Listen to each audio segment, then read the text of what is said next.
I remember when I quit, my logic was simple. It was that if I play one or two more shows a week, I'll be just as broke, but I'll have more time to surf. What we consider to be limiting versus defining factors in both our personal lives and our businesses and our projects, because for me, many of those have actually been the reason I have success. And so to thee, the sun on the window of my car, and I say, to the winter on the mountain. G'day. Welcome back to another episode of A Lot to Talk About. It is your boy, the captain of the ship, the man in charge, Bradley J. Drybra. Of course, you can all call me Brad, because if you're a fan of the show, I'm a fan of you. And as always, it's an absolute blessing to be in the driver's seat, sharing incredible stories with incredible guests. And today's guest is someone I've been a huge fan of for a long time. I can't wait to get into the origin story of how this come about, because that's always one of my favorite things to do, is talk about how I've connected with today's guest. But I want to give him an introduction he deserves. And you know, we always roll it freestyle. So let's see what I got. Today's guest is an award-winning recording artist. He's one of Australia's favorite sons. You could say his message is all about meaning, but he makes some bloody hits too. Ladies and gentlemen, from your home, your car, or wherever you are, give a very warm welcome to the one, the only, Mr. Ziggy Alberts. How are you, brother? I'm better after that intro. Mate, you deserve it. You deserve it. Mate, it's funny with you, Ziggy. Like, when I announced that you were coming on the show, so many of my mates and just so many people who listen to the show were so pumped. One of my mates actually said to me the other day, he goes, I'm the biggest Ziggy fan. He goes, I literally wake up and here's my alarm clock in the morning. So, That's so you know, cool, man. I don't know whether you ever intended on any of that to be the case. And that's really one of the things I want to kick this show off on. You know, when I observe you, when I listen to your music, it's so apparent to me that, you know, and I've been blessed enough to meet you face to face. And I can say that you're the most humble, down to earth guy. You're such a good fella. And everything in your music is about meaning. There's something genuine behind what you play on stage or what you record in a studio. And to me, that is so rare in this day and age, a day and age where so much of what's created and made, not just in the music space, but in whether it be social media, movies, television, is about what's going to get views or listens and grab attention. So I ask you a question which might sound quite unusual to many of the audience, but did you intend on Ziggy Alberts being the household name that it is? Because it feels like you were just a lad who had such a passion and purpose behind this that it could have almost just happened all by accident. Yeah, man, that's thank you. And that's a beautiful question and a really nice one to start off with. And the short answer would be overarchingly no. Yeah, I did not have a plan. And I mean, something that comes to mind was my original thinking on when I quit my job in 2013. I quit my last cafe job, you know, and just some way, somehow I would do music. At the time, I was doing a couple shows a week just locally, and doing my cafe work during the week, and was serious about it, but not that like 110% committed like I've been for the better part of a decade now. And I remember when I quit, my logic was simple. It was that if I play one or two more shows a week, I'll be just as broke, but I'll have more time to surf. You know, and so it wasn't this big career move. It really was in that moment. I just figured, it would make me happier, but it wasn't this big plan.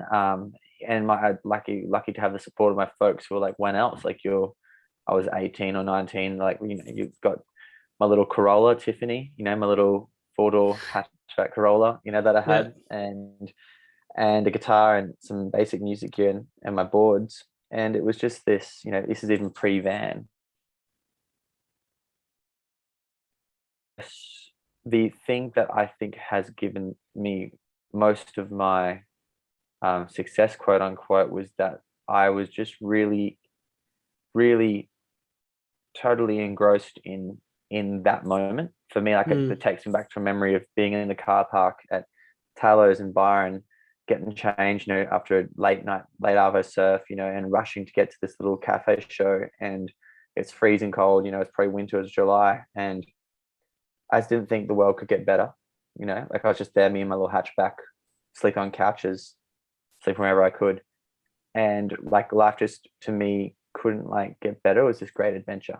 And in that sense, I've felt that way about most of my for almost all parts of my career. There was never really a moment, and I've talked about this a lot with friends, there was never this moment where my approach wasn't, I'm playing to 40 people in Berlin. My approach was like, oh my gosh, I'm playing to 40 people in a house in Berlin. How incredible is that? And that was just something that I didn't try that. That was just how I felt about those experiences. I wasn't like, well, they could, I wasn't like, oh, I wish there was more people at the show. I was like, no, this is unbelievable. I'm here playing music to people on the other side of the world. Whereas perhaps maybe for some people, or if you get caught up, I guess, in that perspective, which is easy, may I add, it's easy to get caught up in perspective of that more, particularly when it comes to audiences. I could compare myself right now to, I could compare myself against to Tash, or I could try and compare myself to, Billie Eilish comes to mind because she's coming out to Oz, I think, soon. And if I did that, then I'm not doing as well as them. But for me, I didn't treat those first shows, even the ones on the streets, they were immense opportunities, and today would still be opportunities that I'm really thankful for. And I guess in that sense, I feel like what probably people pick up on was throughout the years, I am just quite stoked about doing exactly what I'm doing. And that gave me a lot. And I tried to lean on that in the other areas of my life, because I always did music for the sake of doing it. Like I busked for busking.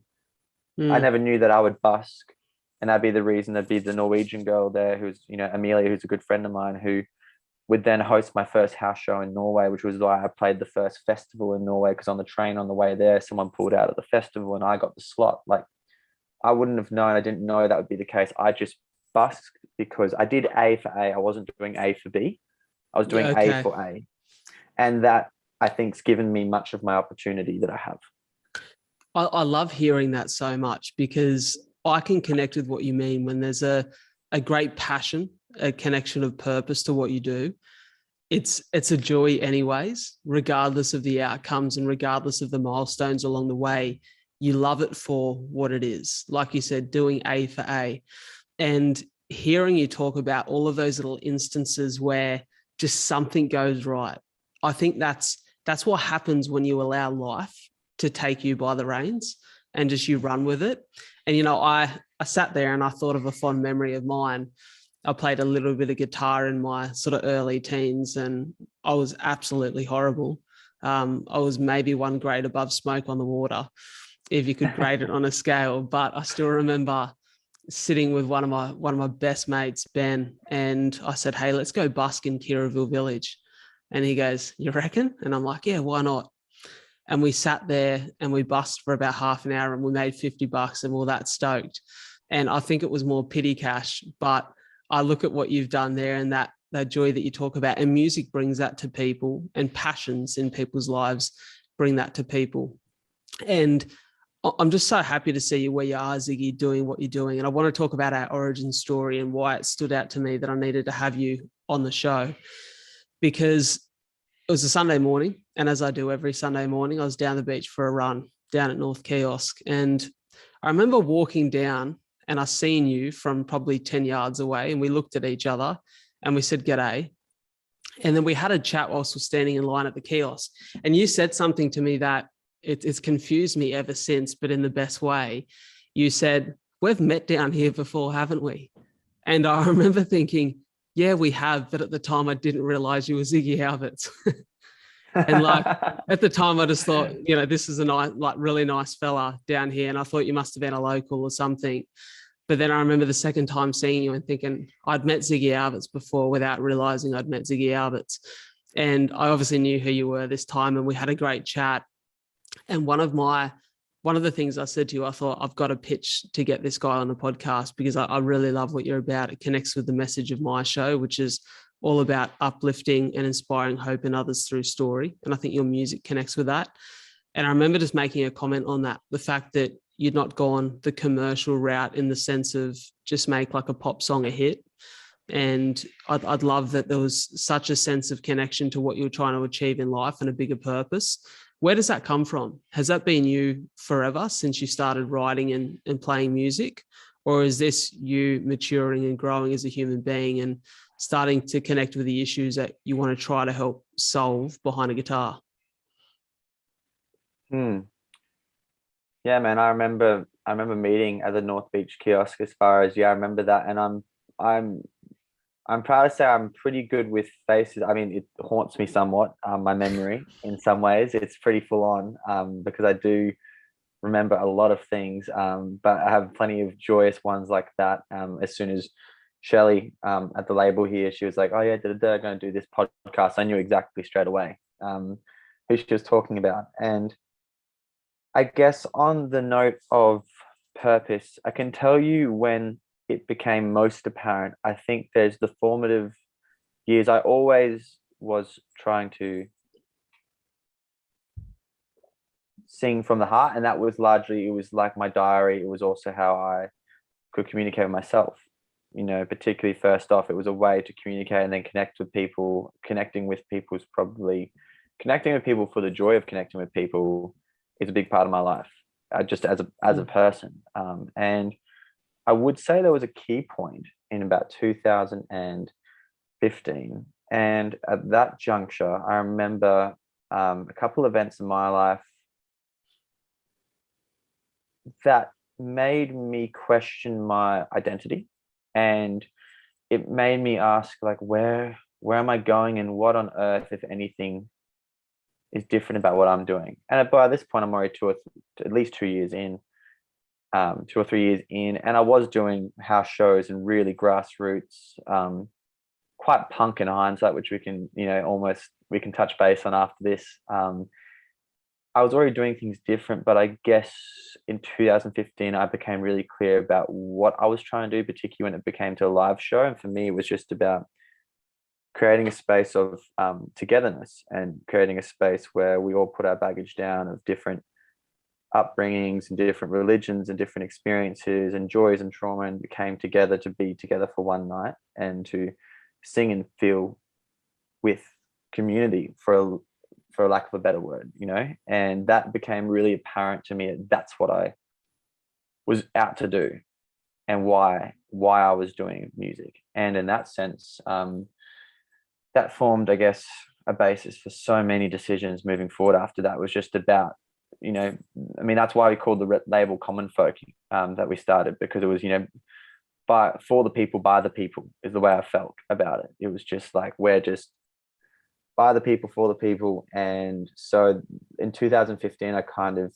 I guess, solidified. That was a beautiful step forward in, like, right, I'm here to create, and also create like really fun adventures and magic moments where, like, just recently I went on this surf trip, and I played a couple little like pop-up shows at this general store, and it's a campsite, an hour and a half from the nearest petrol station. And I played, a couple pop-up shows there, and you're playing a pop-up show on the edge of the ocean under the moon, after surfing for the better part of 12 hours. And like, those for me are like just these hilarious moments that are almost make-believe. And that was really inspiring for me, I found. So doing these crazy backyard shows that were just based on trust. You're turning up to someone's house and they've got 100 people turning up in their backyard, and someone's dad is wearing high vis, setting up parking, like, as in like legend, and creating all these really make-believe moments that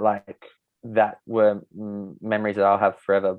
Playing a surf hostel 8 hours from Oslo in Norway, and playing in this fjord in a tiny little leaky garage, again nestled in the fjord on the edge of the ocean, and like just stuff that like is escape, and you try and be part of creating that. And that, I think, is two of the foundations, trying to create beautiful spaces like that and create these memories that almost make believe, and then foster togetherness and community and connection with people. Those became driving forces that have been the principal basis, I guess, of the last 7 years. And I've made many decisions easy, and many of my decisions in being independent, for example, easy. And yeah, it's just been a guiding way of how I've approached my music and my life since that point. You know what, Ziggy, I love that. And I love hearing that, because it's something that I probably need to hear at this point in my life. I feel like, coming from a corporate background, you know, I've been out of my job for 2 and a bit years now, but I was in real estate for a long time, and it's quite calendar driven, and it's quite results driven. And ultimately I fell out of love with that and found purpose and passion in storytelling, which I'd always had with me. But there's this sense of freedom that comes with storytelling and music and art and all of these creative endeavors that I think is hard to embrace when you come from a corporate background, because, you know, we're told that you've got to have a plan and there's got to be direction, and what's your 5-year plan? What's your 3-year plan?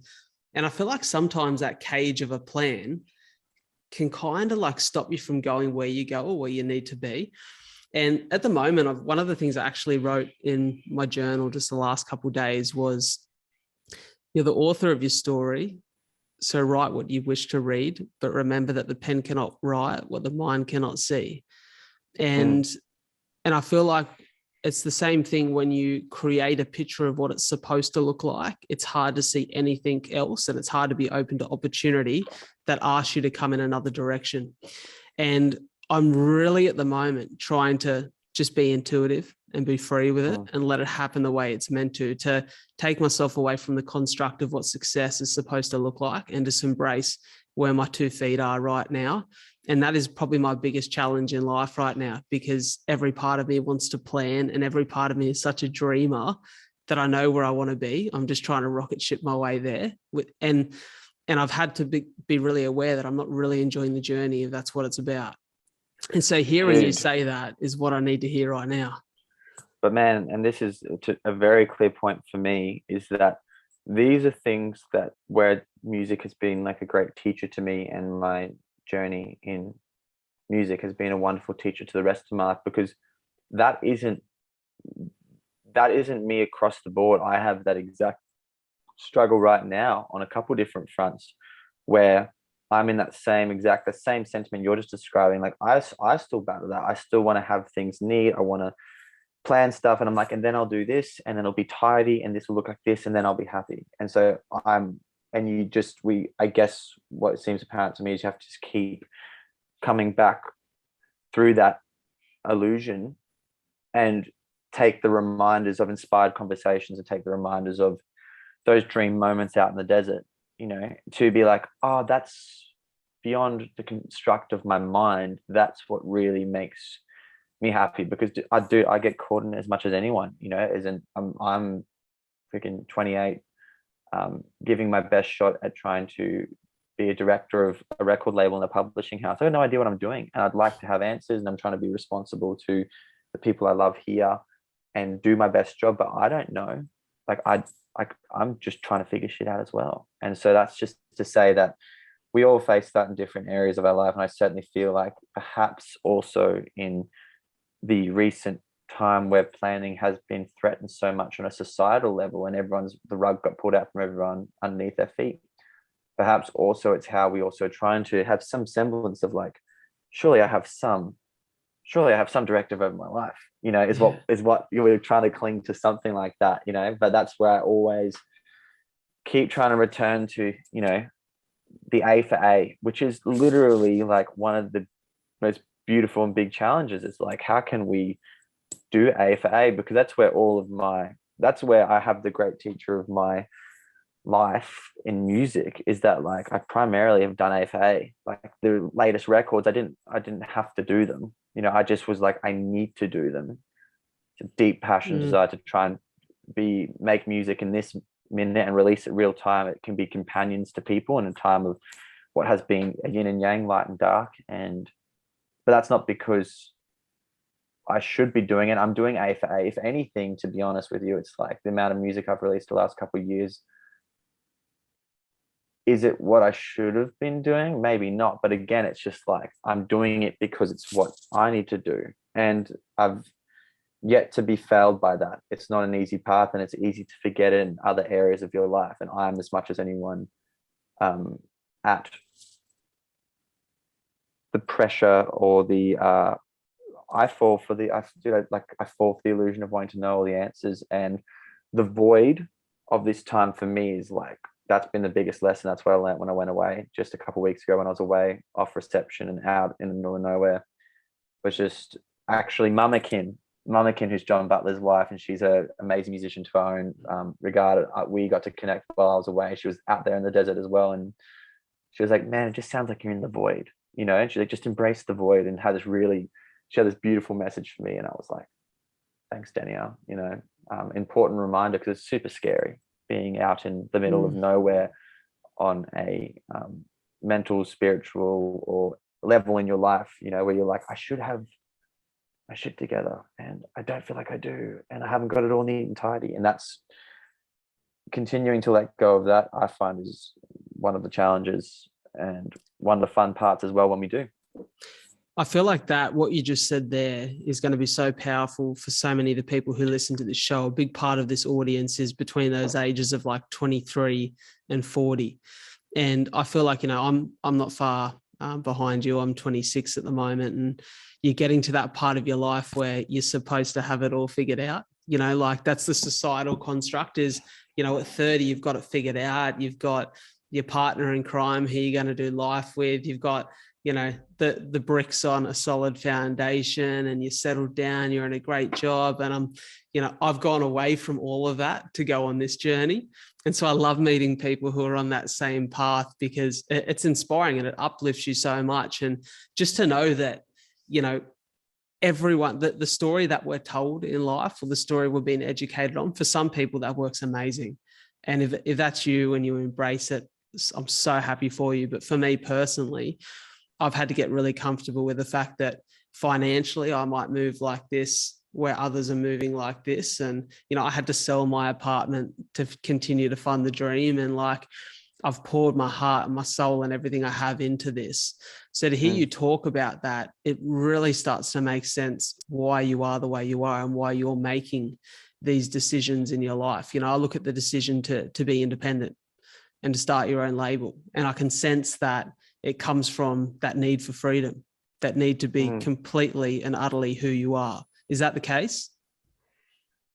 Absolutely. And I have found, and I didn't even have the foresight of what, for example, the last couple of years would have been like if I was on a major label, insofar as having the freedom to release the songs and talk about what I would like to speak about, for right or wrong, accurate or not. I just don't think would have been possible.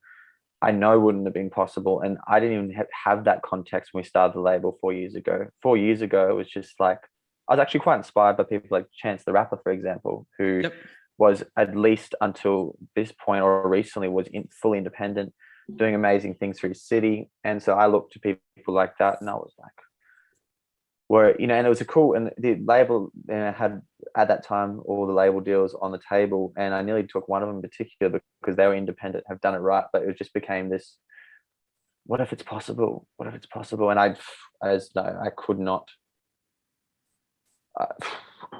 Making the decision to stay independent, making that decision with my father and my older sister, who I started the label with, was paramount. Like, because also I just went for, sometimes it's not really super deep, to be honest. Sometimes it's like, for me, really simple, in the sense of my maths was, on a deal, on a traditional label deal, I'd have to do 3 times as well as what I was doing to be in the same position. And I was like, I don't need to be 3 times more known to be in the same position. I'd prefer to be a third well known and do exactly what I'm doing now.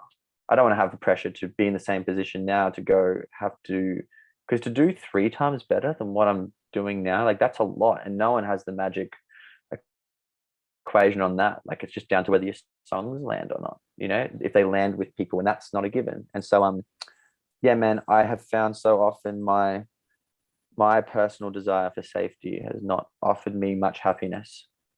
And that's a hard pill to swallow, because many things that we strive for in our society, and when we get caught up, which again is not wrong, but there's plenty of clear examples of people having everything in what would be considered everything in our current Western society, and it literally does not equal happiness. And moreover, it's quite harrowing, and I feel lucky to have had the success I've had, because it's ridiculous and amazing to play to the amount of people that I do, but it does not help me sleep at night. It's not the things that help me, the things that bring me peace are like my personal practices that have nothing to do with this. The things that bring me peace. There's even times you wish those things would bring you peace and safety and assurance. For example, the apartment that you're talking about, like you go, this should equal safety, right? This means I'm secure and I've got this and it's neat. And it's not to say we shouldn't have those things. It's just to say that I'm continually shocked how much my personal desire for safety, to have things safe and have things neat, to have it like this, often not only do they seem not to provide me my happiness, they seem to also be some part of where I find myself unhappy. And then I'm out, jumping off the rock at this wave, jumping off the reef pre-dawn in the dark, with my mate, throwing myself into waves on an adventure where everything can go wrong. And I'm happy as a pig in mud. And so that's just like an interesting observation for ourselves to see where our true happiness lies. And sometimes taking the risk to do the podcast full time, that's, that might be the thing where you found the most happiness. I'd love to hear it from you, but I'm sure that, for example, pursuing this has brought you the challenges and the run up the mountain that brings you the joy on the view. And it's so easy at the minute. It's so easy because we just get shown the view from the mountain. Also getting shown the view from the mountain from the perspective of a camera that we can never see that perspective. We never will see that perspective because the way we see it through our own eyes is so different. And so we're seeing the view of the mountain from a view that's not even human. And that's not to say it's a bad thing. It's to say that the experience of our lives is certainly strange at the minute. And I can understand why everyone, or why people, particularly in our generation, might feel confused at why some things seem elusive. And we're in a time of immense convenience, and we're in a time where we forget, and I forget, that it is literally the challenges and fully taking the risks that gives me such joy. But that's the opposite of safety, and that is hilarious, because I still look for so much safety every freaking day. I look for safety and assurance and things in myself and people around me. Look for, not with ill intent, you just look for this, and you're like, man, that's not where my adventure is. And the adventures is what have led me to most of my happiness. Well, the adventure is a life well lived, isn't it? And, you gave that analogy there of the view at the top of the mountain. And I can speak for myself in saying that it's lovely when you drive to the top of a lookout and you look over at the view on the coast or whatever's down below and you go, this is amazing. But let me tell you, it's bloody 10 times more amazing when you have to run to the top. And when you do that work and you go on that journey, it makes it all the more worthwhile. And that's what I've experienced over the course of these last 2.5 years. Like I got to a point after a year where I was like, I had no money. I remember being at North Beach Kiosk and my card declining and going, oh God, like I need my house to settle. It was settling in like the next week. And I was very fortunate that the real estate market had looked after me. It done wonders in the space of that year. Yes. And it brought me then the opportunity to continue chasing this dream. But I remember that feeling of being on the ropes, back against the wall, just dodging punches left, right, and center, and coming out swinging and being so happy. And just thinking that I'm so far from what I used to think would bring me happiness. But in this moment right now, sitting across from someone with 2 mics in front of us, or having a conversation, or being on a run with mates, like I'm just so simple, like those simple things, as no pun intended there, are just the most beautiful parts of life. It's experiences, it's moments. They're the things that are so rich, and it is true wealth. And I've been so blessed to go on that journey and find the things that actually set my soul on fire in life at such a young age. Because not many people, some people never do.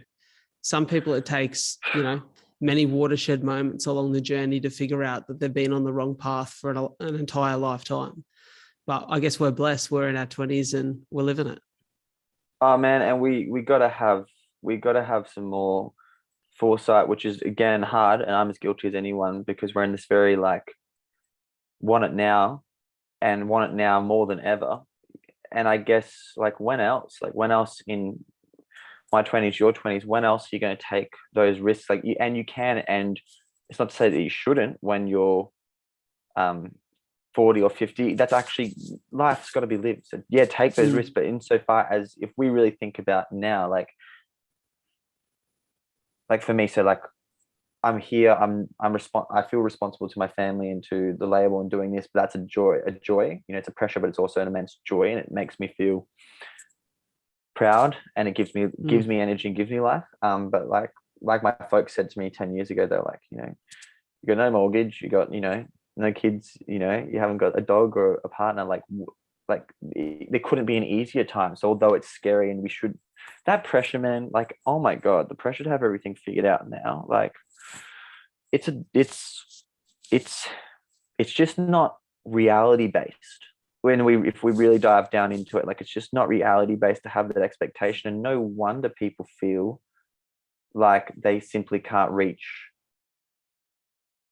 that expectation, because like also when we think of a static moment, I think of a static moment when I have those mirages, and I think of it as a static moment and having it figured out. And like that's just, I think it is one of our biggest illusions, and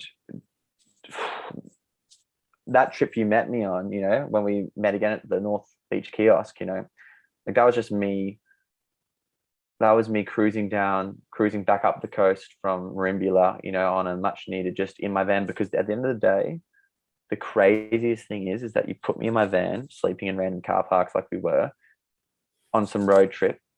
Like that is still what I do for like when I'm going on holiday.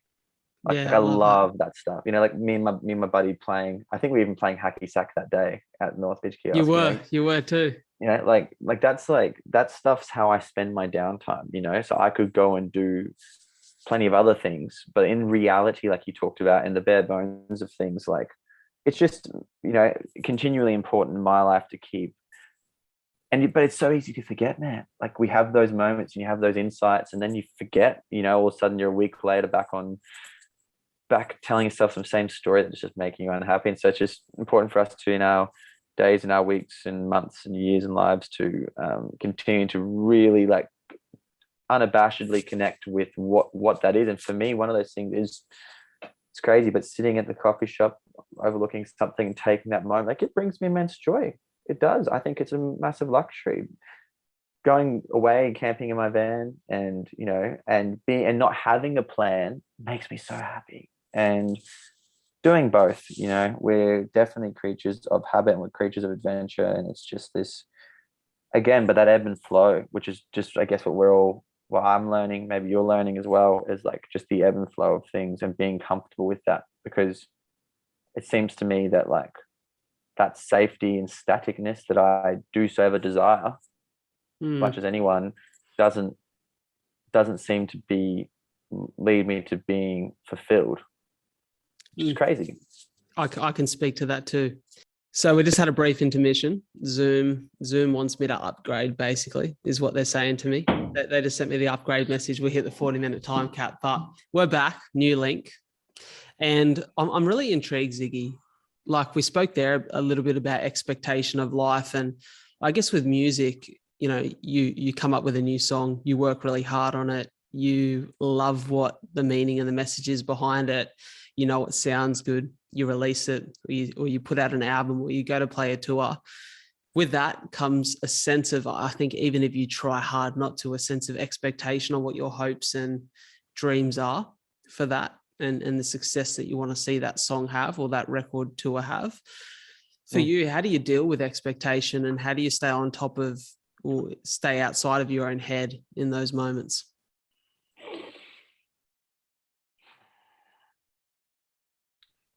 Seeing music, it's actually pretty easy because for some reason in music, I don't have a lot of those expectations. It's like the rest of my life, I have lots of those expectations, but in music, I already achieved. I never imagined I'd achieve what I have achieved.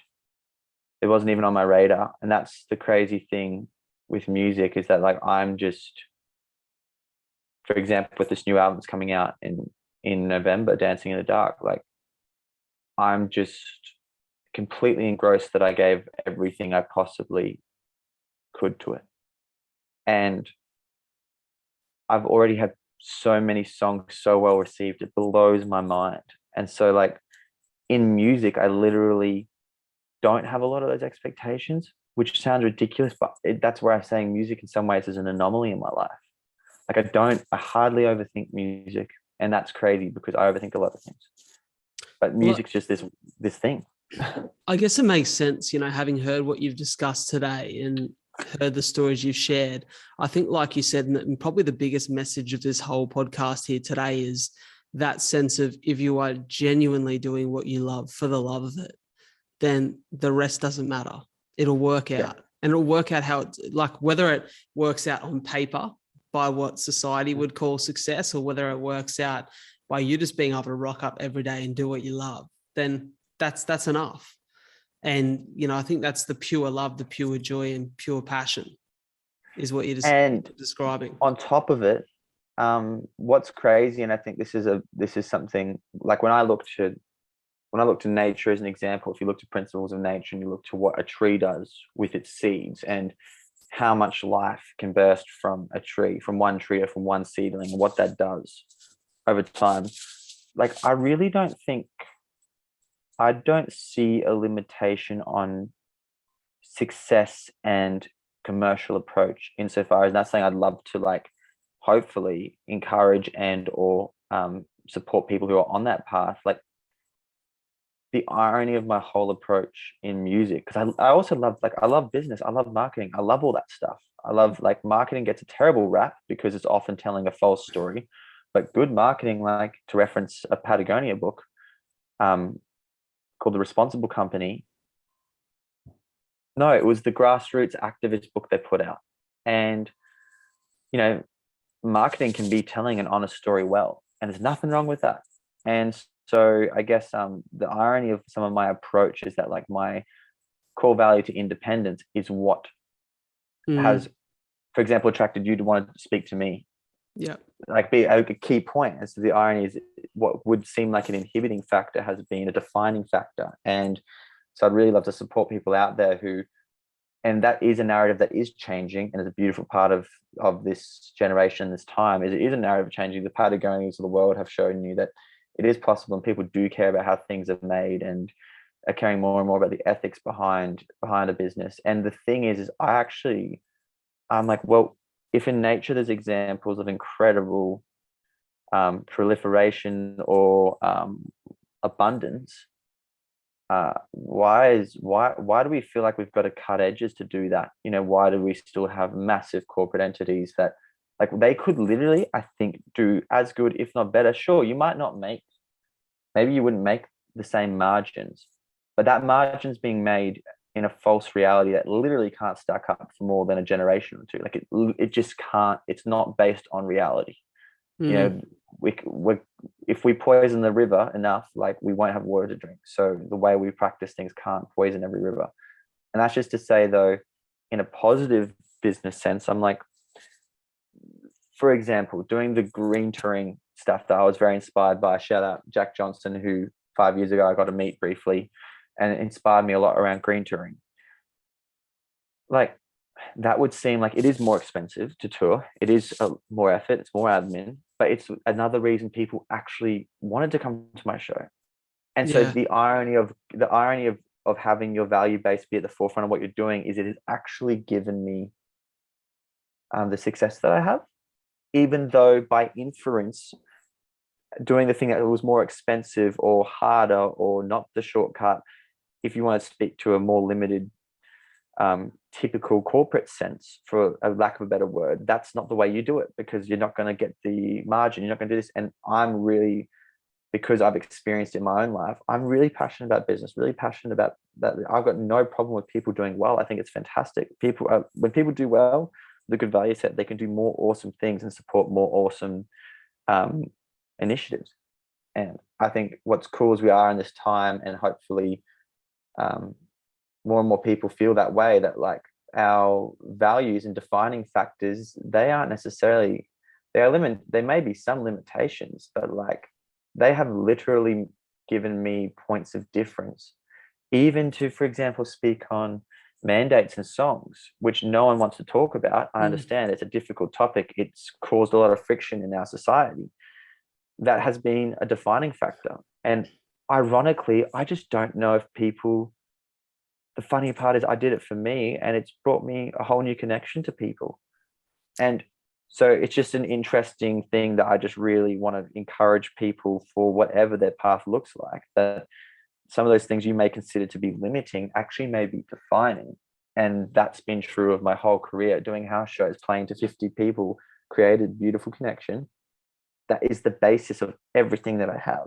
But if you look at that in a sense, if you talk to a lot of musicians, it'd be like, oh yeah, that's only small and that can never grow. Well, it's actually, I think, one of the only ways you can have responsible, sustainable growth is playing to that 50 people and coming back and playing to 100 people, because you create intimate, real connections. And that's the opposite of being broadcasted to the most amount of people. You're having conversations one-on-one, and your podcast, probably through the intimacy, will grow because Definitely. It's intimate, and in this time where we want to, or we have the opportunity to have an approach where we get broadcasted to, we broadcast our lives or our business to the whole world. Like, it's like there's so much noise out there. It's impossible. You got to sift through like a whole desert. And it's just to say that some of those things you might consider to be limitations in your personal life or in your business, maybe defining factors. And for me in my music career, often those things that people would have considered to be like, oh, you didn't take that deal, you won't do as well. Oh, you're not taking that festival because you don't want your fans to come and be in that environment because it doesn't fit, and now you're letting down an opportunity. I mean, I just got the Jack Johnson support on the back of not playing for like the better part of a couple of years, doing these albums, probably because of the time I took away. The limiting factors around how I was operating have now provided me the opportunity to play with, the GOAT, Big JJ, and so it's just to say we should be mindful, or we could be mindful around what we consider to be limiting versus defining factors in both our personal lives and our businesses and our projects, because for me, many of those have actually been the reason I have success. It's so well said, Ziggy. And if anyone right here listening to this or watching this right now has a pen or their phone in front of them, write down what you may think is limiting could actually be defining, because I love that so much. And that's something that a big part of what I embrace in my story is I try to be as authentic as possible. And for me, a big part of my DNA, the fabric of who I am, is having cystic fibrosis. And whilst it presents a challenge on one end of the spectrum, it has given me the story and the opportunity to change people's lives on the other end through my actions, through the way that I live my life. And I'm so blessed to have that. So, I stood on a stage in front of 220 people from a pharmaceutical company recently. And I said to them that cystic fibrosis, outside of my family, of course, has been my biggest blessing and greatest teacher. And you could see this sense of like confusion in people's faces. Like, what does he mean by that? But I'm like, well, it's given me a story to tell. And because of it, I'm resilient. I understand what I want. I'm purpose driven. It makes me who I am. And that is pure, like that to a definition is your limitations can be what define you and your success and the path of your life. So hearing you say that, I resonate with that so much. And I'd encourage everyone, it is a major challenge, might I add. It is a major challenge to look yourself in the mirror, see exactly who you are. It's hard enough to figure out exactly who you are. It takes time, it takes exploration. And I think we're all figuring out little new bits about ourselves every day. It's like a relationship with yourself. But when you understand who you are and what you want from life, I think the quickest way to get there, and the most honest, authentic way to get there, is just to be who you are and to let it happen. And that's where all the joy comes from. You know, there's a reason that there's 27 million people in Australia, because if we're all the same, we'd probably only need one, you know? So just embrace your authenticity. Yeah, man, that's beautiful. It makes me think of even someone like Wim Hof's story, who the whole Wim Hof method's been a big part of my life for the last couple of years, and how I've changed my own chemistry and watched countless people around me and all around the world. You know, like this guy called Wim Hof, shout out Wim. I don't know him personally, but this Dutch guy who, you know, the basis of his method came from him. His wife took her life, and he was left with little kids, and talk about like no stable job, none of that, no security, nothing, and came up with this method through making sure he was there for his kids, and how he did this whole breathing method and this cold water therapy, and that has defined that crazy experience I wish upon no one, has literally made him and who he is, and saved so many people's lives, and so many people's health has turned around. Like, it is insanity, and it's certainly something to consider. And that, like you said, that self-acceptance into, man, like, as in, there's no doubt, like, it's still hard for me for all the joy that I've had and all the beautiful things that have come out of songs, that have come out of this deep welling, or this deep like battle within yourself, that then have offered me and connected me to so many people. Even with that right in front of me, it's still hard to face yourself and love the things that you find hardest to love about yourself. That stuff's still hard, and that's where it doesn't matter how many people listen to music, you still face that every day. You still face what your challenges are every day, and it's just that we're lucky to have people around us who show us that love, and you ultimately, hopefully, cultivate that through your own life. That's obviously hugely important. And I think that I would touch on your question you asked me before. I didn't even, I guess, answer how I keep going back. And I think that's where my practices outside of music, to keep my head out when I've got those expectations. That's where my meditation's a big thing for me. My yoga is a big thing. Such cliches, but they just truly are. Wim Hof, a big thing for me. A sense of adventure, because those are all things. Songwriting itself, I love just pulling up on the couch and writing songs and being inspired. Those things keep me in my expectations in check. But I also really like discipline in my own life, as far as like there's this I've actually never talked about this before. There's a guy called Dan Millman who wrote The Way of the Peaceful Warrior, and he has this fun little life numbers app. I don't have any promo code, by the way. But it's funny, but in this thing, which is quite uncanny for me, and my personal numbers was personal life numbers are based on my birthday. Was about freedom through discipline, and that's been true for me. I mean, I didn't drink at all from 21 to 25. I didn't have a drop of alcohol. Like, just did all my touring through that time, completely sober. Bear in mind, so thankful, because I think I would have died if I was under any more pressure physically than what I was at the time. There's all these things where, like, my discipline does give me my freedom. It does give me an immense amount of joy. And so those things also outside of music, when I'm on tour, for example, when I've got these big album things coming up, I focus as much on that as I do on all the other goals I'm trying to achieve personally, like making sure I get up and do my meditation and get up and do my yoga and be fit and strong and healthy. That's my, things that I probably focus on so much, because if I only focused on the music, it'd probably be too daunting. So even when I've got a big show, my whole day is focused about, am I getting my business stuff done? Have I done my meditation and my stretches? It's funny, I almost focus completely on everything else. Maybe that's my coping mechanism, but then I walk on a stage and I do my thing, because otherwise it'd be too much pressure. So I guess my foundations of what I write about and things I'm passionate about in my personal life that have formed the foundation of my songwriting, those are things I continue to focus on. And it may sound quite obvious to you, but it's not obvious to me. I said to the boys when I was on the surf trip, I was like, I think pushing myself in waves and to be the best surfer I can be, or as much as apt in the water, as much of a waterman as I possibly can, I think that's as important as my music. But even I forget that. I think that forms as much a foundation in as music. I think without it, like, I can't live with one or the other. They are really intertwined. And so having those really personal things outside of my career seems to be important. And those personal things are largely around trying to be strong and healthy and vital, and pushing myself athletically is a huge passion for me, and that helps take some of the pressure off the music, I guess. Yeah, that's so well said. And I can resonate with that in many areas of my life. Like, I'm so much better for it, and so much more up for the day ahead, conversation wise and storytelling wise, when I've been for my run in the morning, when I jump in the ocean, when I sit down and have a coffee and just think and write and do those sort of those disciplines. You said something there, and I don't know whether you've read this or know of it, but you said discipline equals freedom, which is the name of Jocko Willink, the Navy SEALs book. Is it? Yeah. There you go. I didn't know that. So I'll have to read it. I'm big on that. And it's, it's having those little disciplines in your life, like you said, creates an ability to feel free in the things that you love and want to explore.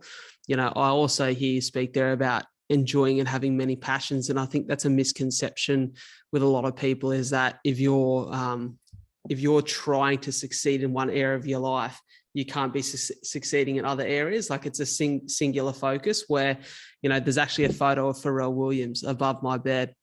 And, I love Pharrell I like some of his music, but I less love him for his music, but more so for a few of the things he talks about with, like, multiplicity and striving to achieve multiple things at once. And being a human being means that that's part of who we are. Wow. We're that's so cool. I multifaceted didn't know human that. beings.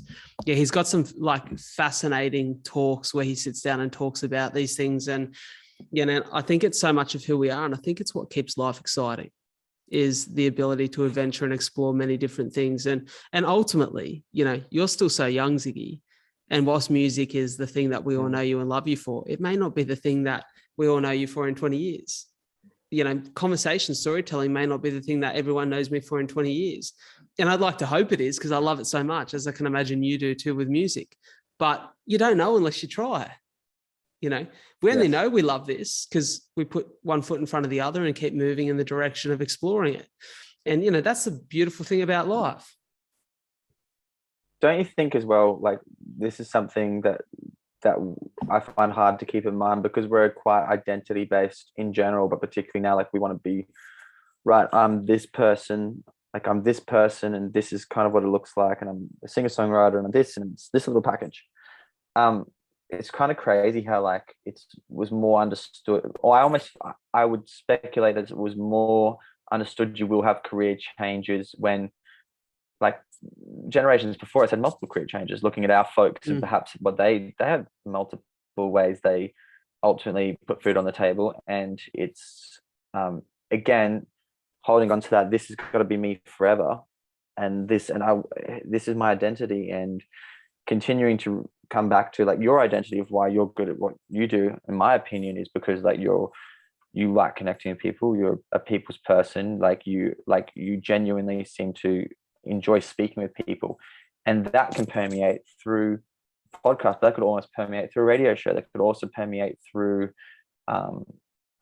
being a mediator on someone else's podcast, like, in the sense that driving force could be expressed in many ways. I love writing poetry, and did the poetry book as a result of something that was just another passion in writing. Writing seems to be my passion and has been for a long time, and I may explore writing in a heap of other forms that I yet have.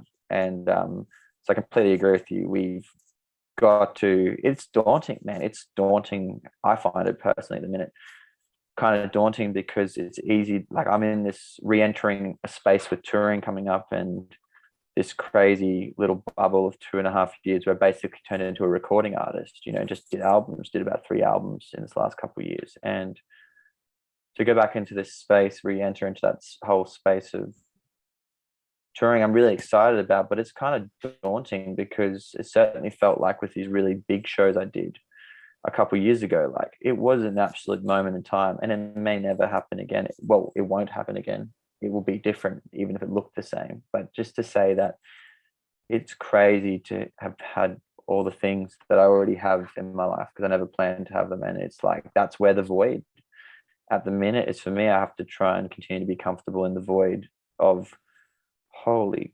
heck, I'm heading back out into the world again and it's going to be different this time. And I haven't done it in a couple of years, and I'm a different person.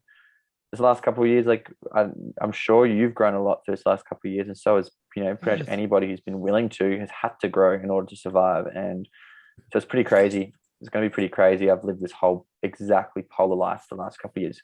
I live in a small town, a little shack, and which I freaking love. And got amazing neighbors and just kids all playing out in the street. And it's just like, and my life that people would perhaps know me for, or that time on stage and stuff, or going back to play these Jack Johnson shows. I mean, I come back to Gong.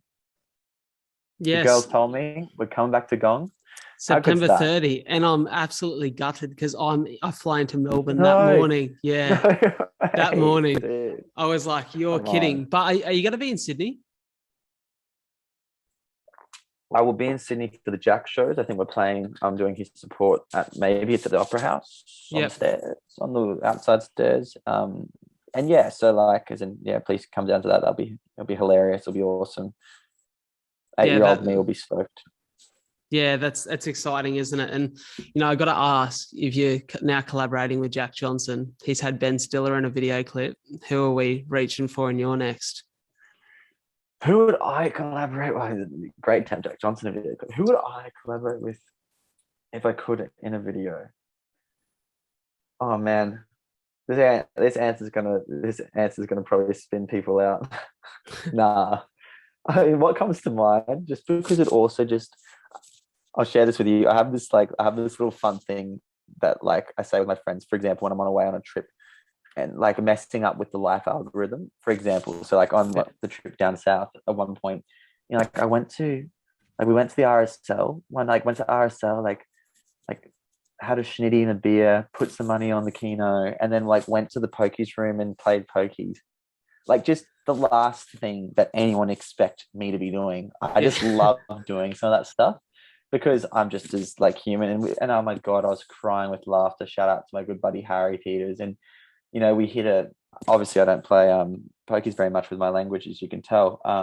So I think we hit hit a special.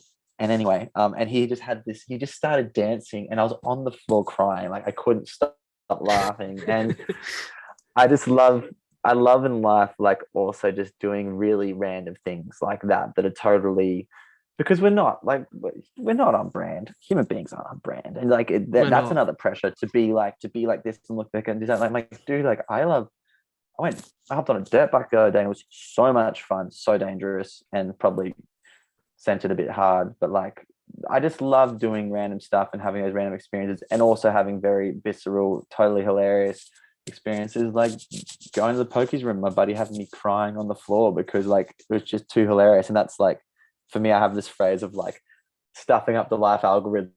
Life algorithms, like that's just not what we had planned for you. And I'm like, well, I'm here. And so if I was going to do a collab on a video in that vein, like a Rick and Morty episode comes to mind for me.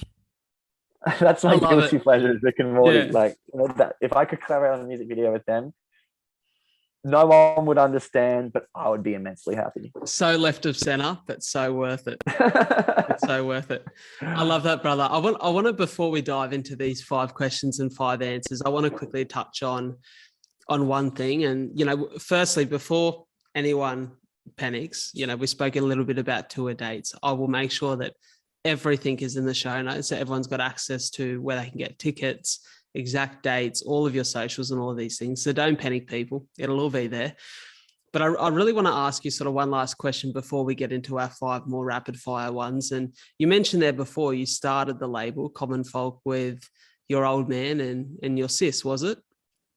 Yes. What role has family played in your life? Because I know, the audience is probably sick of hearing me talk about mine.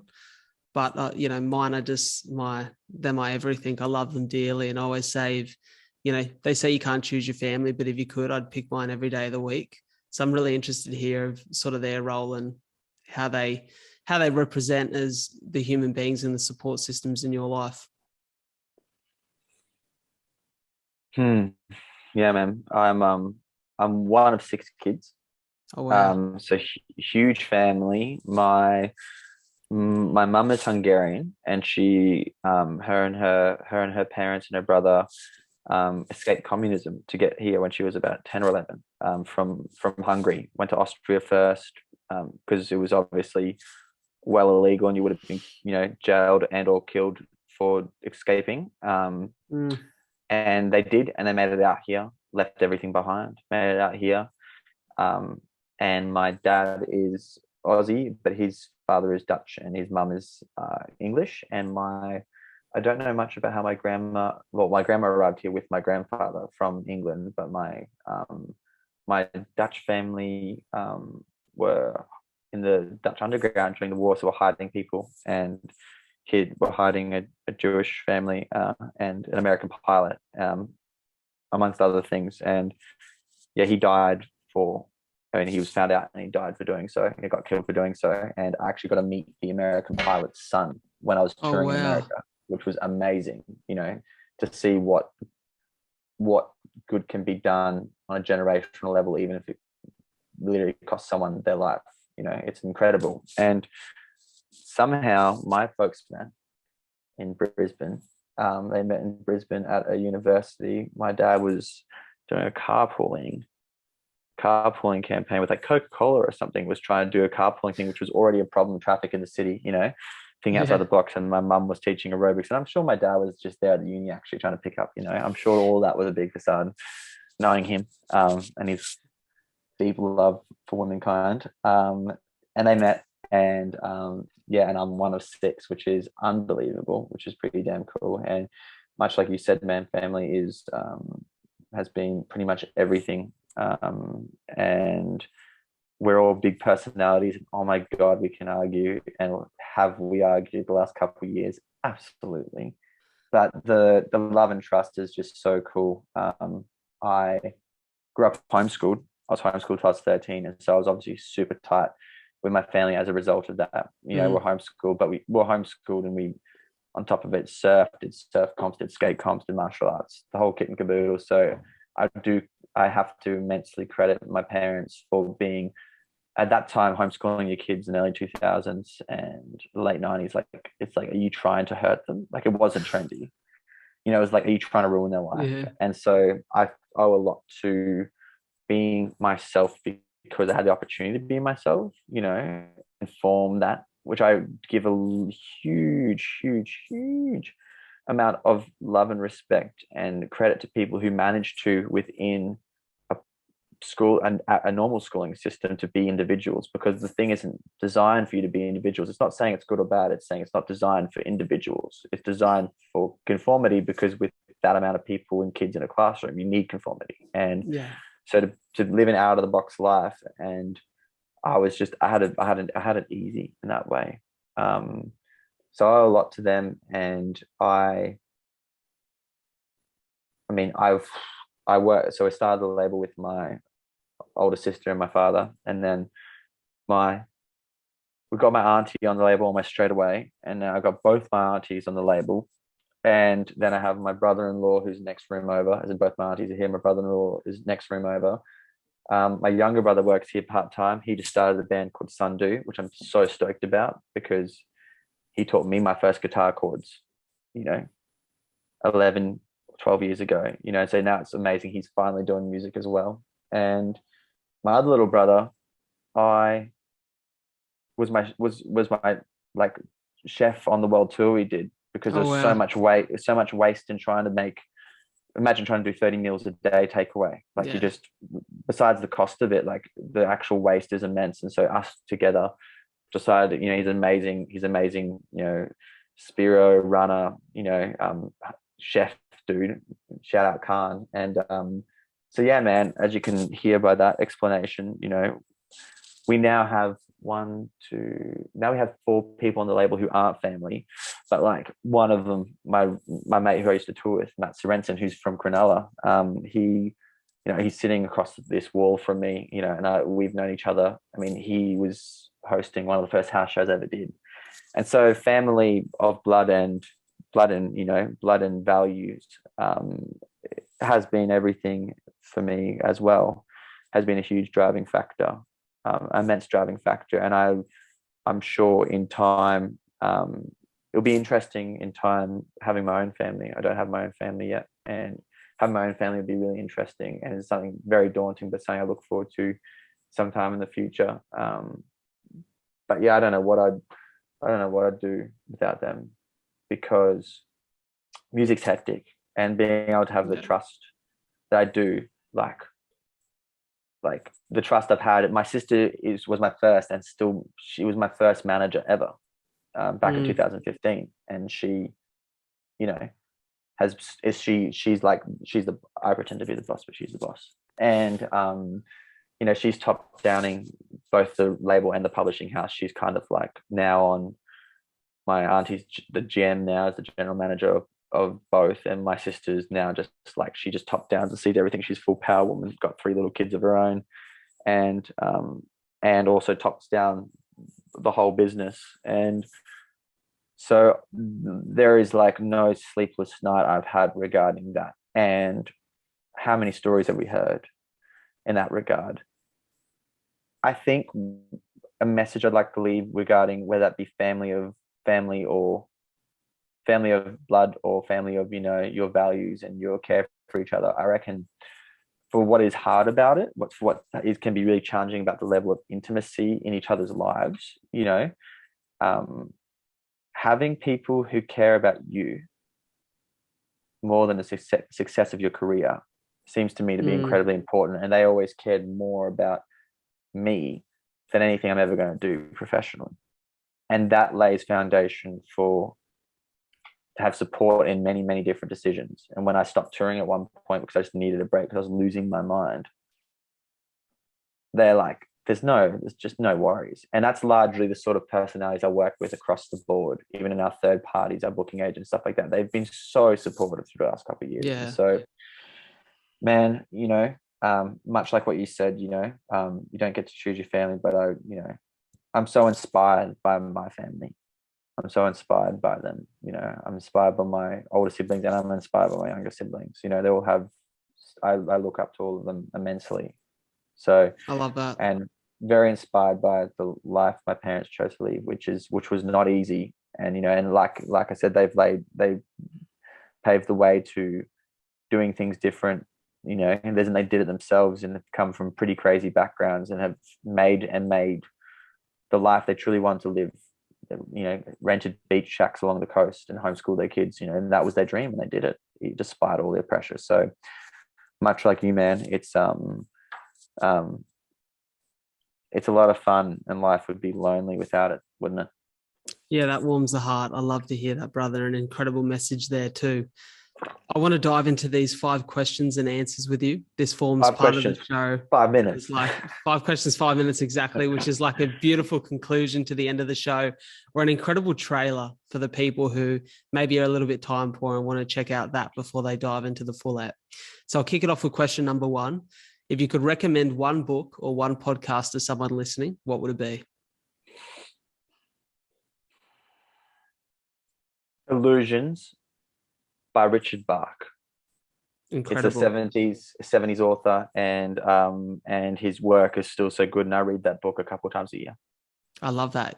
All the goodies that you go back to. Put that one on the list, people. Question number 2 is a skill that you'd recommend mastering that significantly improved your life.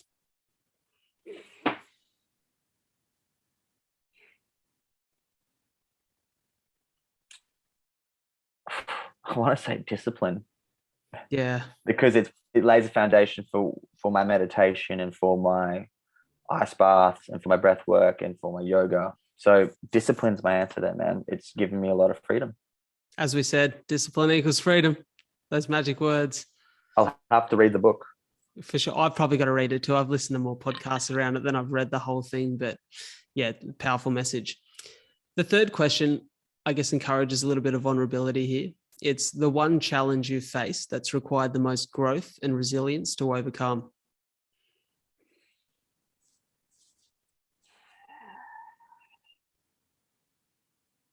Probably one of the biggest aha moments I ever had in my life was a couple of years ago, and it was through meditation, as cliche as that is. I realized that for most of my life, I'd been scared of my thoughts. I've been scared of my thinking space, and I battled hugely with that, and honestly still find when I'm really tired, that is one of my biggest personal challenges. I get scared of my thinking space, which is where all my beautiful realizations come from as well. But it's that yin and yang balance. I think, oh man, undoubtedly the biggest challenge of my life is being at peace with my own internal space. And it has led me to it's why I have all the good things that I have. It's why I have all those songs and have all these incredible things in my life and all the joy. But undoubtedly has been the biggest challenge, and we'll see if it remains the biggest challenge. But I reckon realizing that I had been scared of my own thinking on and off since I was like 6, was such a joy to realize. It didn't solve it, but it was a joy to realize that. But that has been and was and may still be for a while yet. I just have to be patient. Being scared of your internal space and where you might go and the infiniteness of that, I've found daunting in my life, which may sound crazy because that infinite space is where all of the songs, I can't explain to you how I've written all these songs. Can't tell you exactly how they come to life because it's a mystery to me. But the light and dark, everyone sees the light in my professional life of that. And on the other side of that, I've experienced immense fear around that space that's beyond ways I can describe.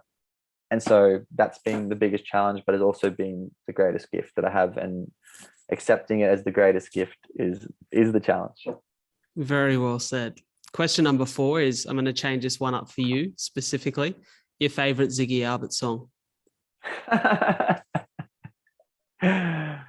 It's going to be everyone's favorite song, and it's called Rewind, and it comes out September 9th. It hasn't even been announced, so there you go. I can't wait. Leaving us on a cliffhanger. The last question, my favorite question of the 5, is if you could share one message with the world and encourage them to act on it, what would that message be?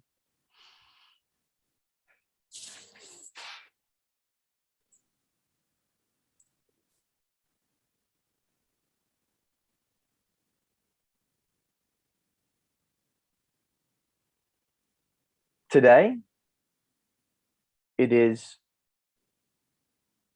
we are players on opposite teams of the same game, and that in order to not have mortal enemies, we must have mutual opposition, and that's only possible through love. And that is how we will come through every single challenge and every single facade around separation between each other. Mate, so beautifully said. And just before that timer expires, ladies and gentlemen, it's been my absolute pleasure to host the incredible Ziggy Alberts. Thank you so much for tuning in, and thank you for being here, brother. Thanks, man. Absolute joy. Let's talk again soon. Definitely.